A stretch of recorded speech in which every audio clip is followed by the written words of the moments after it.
മാഷേ, ഒരു വിദ്യാർത്ഥിക്ക് ഇന്നത്തെ കാലത്ത് രക്ഷിതാക്കളും അധ്യാപകരൊക്കെ ഏറ്റവും പ്രിഫറൻസ് കൊടുക്കുന്നത് A+ ആണ്. A+ മാത്രം മതിയോ ഒരു കുട്ടിക്ക് ജീവിതത്തിൽ വിജയിക്കാൻ? വളരെ വളരെ പ്രസക്തമായ ചോദ്യമാണ്. ഇപ്പോ ഫുൾ A+ കിട്ടിയിട്ടില്ലെങ്കിൽ ആ കുട്ടി വളരെ മോശമെന്നുള്ളൊരു കാഴ്ചപ്പാട്. 9 A+ കിട്ടിയ കുട്ടി പോലും ഒന്നിനും പറ്റാത്ത ആളെന്നുള്ളതാണ് ഇപ്പോഴത്തെ ഒരു കാഴ്ചപ്പാട്. മാത്രമല്ല 9 A+ കിട്ടിയ ആള് ആത്മഹത്യ ചെയ്യുന്നുണ്ട്. അവർക്ക് നാട്ടുകാരൊരു അംഗീകാരം കൊടുക്കുന്നില്ല. യഥാർത്ഥത്തില് A+ എന്ന് പറയുന്ന ഒരു അക്കാദമിക് പാഠപുസ്തകത്തിന്റെ പരിജ്ഞാനം മാത്രമാണ്. എന്റെ ഒരു കാഴ്ചപ്പാടില് A+നേക്കാൾ ഉപരി മനുഷ്യനാകാൻ പഠിക്കുക എന്നുള്ളതാണ് ഒരു ഏറ്റവും പ്രധാനം. അതാണ് പാഠ്യപദ്ധതിയിലൊക്കെ വരേണ്ടത്. Moral side. ഇപ്പൊ നമ്മൾ ഏറ്റവും നല്ല ഫുൾ A+ കിട്ടിയ ആള് ഒരു ആക്സിഡന്റ് വഴി കണ്ടാലും മൈൻഡ് ചെയ്യാതെ പോകും. എന്ത് ചെയ്യണം MDMA അടിമയാകും. സ്വന്തം ഫാദറിനെ കൊല്ലുന്നു. അതുകൊണ്ട് എന്ത് A+ ഉണ്ട്? മനുഷ്യത്വം പഠിക്കുക എന്നുള്ളതാണ് യഥാർത്ഥത്തിൽ വിദ്യാഭ്യാസത്തിന് പ്രധാനപ്പെട്ട ലക്ഷ്യം. എങ്ങനെ നല്ലൊരു മനുഷ്യനാവാം, സാമൂഹിക ജീവിയാകാം. എനിക്ക് തോന്നുന്നു അതിനോടൊപ്പം ആത്മവിശ്വാസം, ഒരുപാട് സ്കില്ലുകൾ ഉണ്ട്, കുറെ സോഫ്റ്റ് സ്കില്ലുകൾ. അതിപ്പോ സത്യത്തിൽ സ്കൂളിൽ ഒന്നും കൊടുക്കുന്നില്ല. ഇപ്പൊ ഡിസിഷൻ മേക്കിംഗ്, എത്ര ആൾക്ക് കൃത്യസമയത്ത് ഉചിതമായ തീരുമാനം, ആത്മഹത്യകളൊക്കെ ഉണ്ടാകുന്നത്.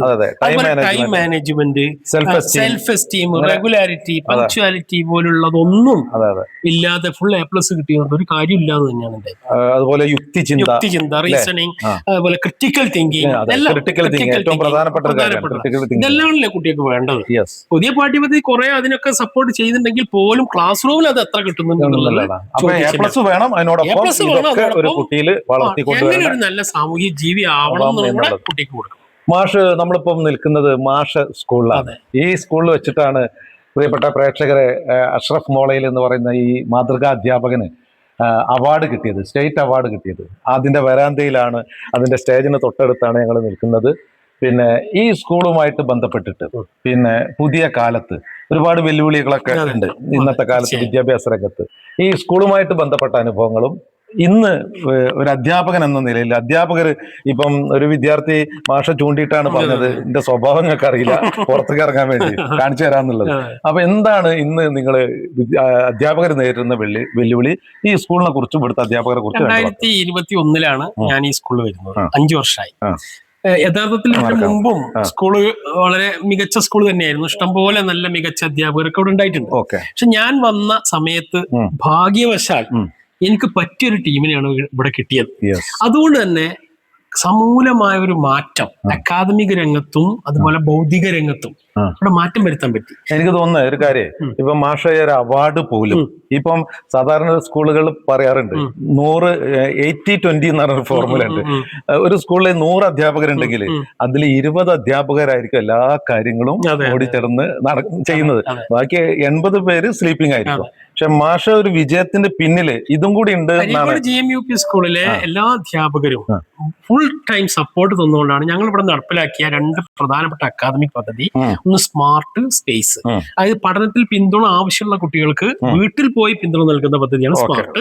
പഠനത്തിൽ മുന്നോക്കം നിൽക്കുന്ന കുട്ടികൾക്ക് ഉയർന്ന ലെവലിലേക്ക് എത്താനുള്ള പരിശീലനമാണ് സ്പേസ്.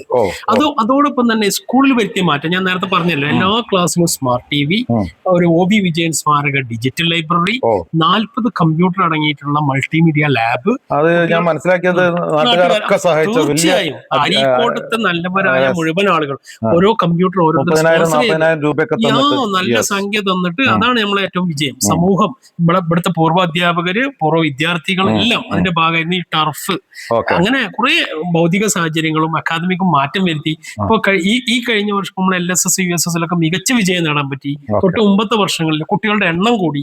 അങ്ങനെ കുറെ മാറ്റം. നമ്മളെ നാട്ടുകാരുടെ പൂർണ്ണ സഹകരണമാണ്, അതുപോലെ എന്റെ ഇവിടുത്തെ സ്റ്റാഫിന്റെ സഹകരണമാണ്. നമ്മളിപ്പോ നിൽക്കുന്നത് ക്യാമറമാൻ ഇതൊന്ന് ചെയ്തു കഴിഞ്ഞാൽ ഓഫീസ് റൂമാണ്. സാധാരണ ഒരു ഓഫീസ് റൂമേ ഞാൻ അക്ബർ കക്കട്ടിന്റെ ഒരു ഇതിൽ വായിച്ചിട്ടുണ്ട്. അധ്യാപകരുടെ ഓഫീസ് റൂം ഒരു സർപ്പക്കാവാണ്. അതായത് ഒരു കൗതുകത്തിൽ പറഞ്ഞതാണ്, തമാശയായിരിക്കും. ഒരു പല തരത്തിലുള്ള പാമ്പുകളുടെ, ചിലത് മൂർഖനായിരിക്കും, ചിലത് അണലിയായിരിക്കും, ചിലത് ചേര കടിക്കാത്ത, അങ്ങനെയുള്ള ഒരു. അപ്പൊ നിങ്ങളിപ്പോ പറഞ്ഞത് ഈ ഇവിടുത്തെ അധ്യാപകരുടെ സഹകരണം കൂടിയാണ് എനിക്ക് ഏറ്റവും പ്രധാനപ്പെട്ടത്. മാഷോട് എനിക്ക് വളരെ ഇഷ്ടത്തോടു കൂടി ഒരു ചോദ്യം ഇന്ന് ചോദിക്കാനുണ്ട്. 2 കാര്യങ്ങൾ കൂടിയുണ്ട്, നമുക്കിത് കൺക്ലൂഡ് ചെയ്യാൻ തോന്നുന്നു. മാഷ ജീവിതത്തിൽ ഒരു മനുഷ്യൻ എന്ന നിലയിൽ ഏറ്റവും സന്തോഷം, അധ്യാപകൻ എന്ന നിലയിലോ മനുഷ്യൻ എന്ന നിലയിൽ എന്താണെന്നും, പ്ലസ് മാഷക്ക് അത് എനിക്ക് തോന്നുന്നു ഇങ്ങനെ ക്ലബ് ചെയ്യാൻ തോന്നുന്നു. മാഷ് ഞാൻ മനസ്സിലാക്കുന്നത് text book committee, state text book കമ്മിറ്റിയിലെ അംഗം കൂടിയാണ്, ഏറ്റവും വലിയ ഹോണറും കൂടിയാണ്. ഏത് പഠിപ്പിക്കണം, കുട്ടികളെ എന്ത് പഠിപ്പിക്കണം എന്ന് തീരുമാനിക്കുന്ന കമ്മിറ്റിയിലെ അംഗം കൂടിയാണ് മാഷ്. ഇത് രണ്ടും കൂടെ ക്ലബ് ചെയ്താൽ ജീവിതത്തിൽ ഏറ്റവും സന്തോഷമുള്ള കാര്യം, മനുഷ്യനായാലും തിരക്കടില്ല, ഒരു അധ്യാപകൻ എന്നുള്ളതിലും ഈ ടെക്സ്റ്റ് ബുക്ക് കമ്മിറ്റിയിൽ വന്നതിന്റെ ഒക്കെ ഒരു കാര്യം ഒന്ന് പങ്കുവെക്കാമോ? അതായത് ക്ലാസ് റൂമിൽ യഥാർത്ഥത്തിൽ കുട്ടികൾ നേരിടുന്ന പ്രശ്നം എന്താണെന്ന് ഒരു യഥാർത്ഥ അധ്യാപകനല്ലേ അറിയുള്ളൂ. ഈ പണ്ടൊക്കെ IAS ആരും അവര് കുറെ വലിയ വലിയ ആളുകൾ ഇരുന്നാണ് പാഠപുസ്തകങ്ങൾ ഉണ്ടാക്കിയിരുന്നത്. ഇപ്പോ നമ്മൾ അധ്യാപകർക്ക് കൂടെ അതിൽ പങ്കാളിത്തമുണ്ട്. എനിക്ക് അങ്ങനെ ഒരു അവസരം കിട്ടി. 3, 4, 5 ക്ലാസിന്റെ ഇംഗ്ലീഷ് പാഠപുസ്തകങ്ങളുടെ നല്ല പങ്ക് വഹിക്കാൻ 4, 5 ക്ലാസ്സിന്റെ ഇംഗ്ലീഷ് പാഠപുസ്തകം എന്ത് പഠിപ്പിക്കണം എന്നത്. അതെ, ആ പാഠപുസ്തകം ഡിസൈൻ ചെയ്ത് തന്നെ ഞങ്ങളാണ്. അതിൽ ഞങ്ങളെന്ന് പറഞ്ഞാൽ എന്റെ കൂടെ വേറെ ആളുകളുണ്ട്, ഞാനതിൽ മെമ്പറാണ്, കമ്മിറ്റി മെമ്പർ.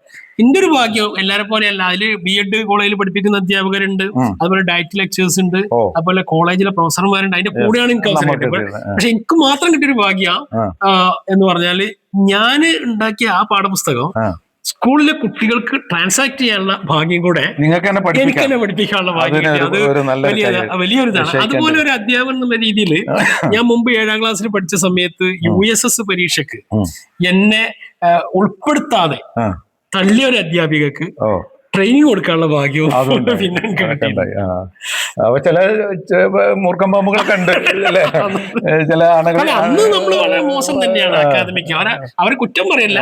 പക്ഷെ അത് ഒരു കുട്ടീനെ നമ്മൾ ഒരിക്കലും ചെറിയ ക്ലാസ് വെച്ച് അണ്ടർ എസ്റ്റിമേറ്റ് ചെയ്യാൻ പാടില്ല. അത് അവർക്ക് എന്തെങ്കിലും കഴിവ് ചിലപ്പോൾ ഭാവിയിൽ വരാം എന്നുള്ളത് നമ്മൾ മനസ്സിലാക്കണം. അപ്പൊ വലിയ സന്തോഷം. ഇത്ര സമയം സാറിന്റെ ഏറ്റവും വിലപിടിപ്പുള്ള സമയം കൃഷ്ണനുണ്ണീസ് കാണാ കാഴ്ചകൾ എന്ന് പറയുന്ന ഈ യൂട്യൂബ് ചാനലിന് മാഷ് ഇന്ന് സമ്മാനിച്ചതിന് വലിയ സന്തോഷം. ഒരു പ്രോഗ്രാമിന് എന്നെ പരിഗണിച്ച, പ്രത്യേകിച്ചും എന്റെ മുൻ അധ്യാപകനായിട്ടുള്ള ഉണ്ണിമാഷ്, അദ്ദേഹം തുടങ്ങിയിട്ടുള്ള ബ്ലോഗാണ്. വളരെ സന്തോഷം. പഠിപ്പിച്ചിരുന്നോ? പഠിപ്പിച്ചിട്ടുണ്ട്. അപ്പോ അത്രയും നല്ലൊരു താല്പര്യമുള്ള ഒരു ചാനലാണ്. അപ്പോ എന്നെ ഈ ഒരു ഇന്റർവ്യൂ ചെയ്തതിന് സുഹൈൽ മാഷോടും അതുപോലെ ഉണ്ണിമാഷോടും പ്രത്യേകം നന്ദി രേഖപ്പെടുത്തുന്നു. Thank you very much.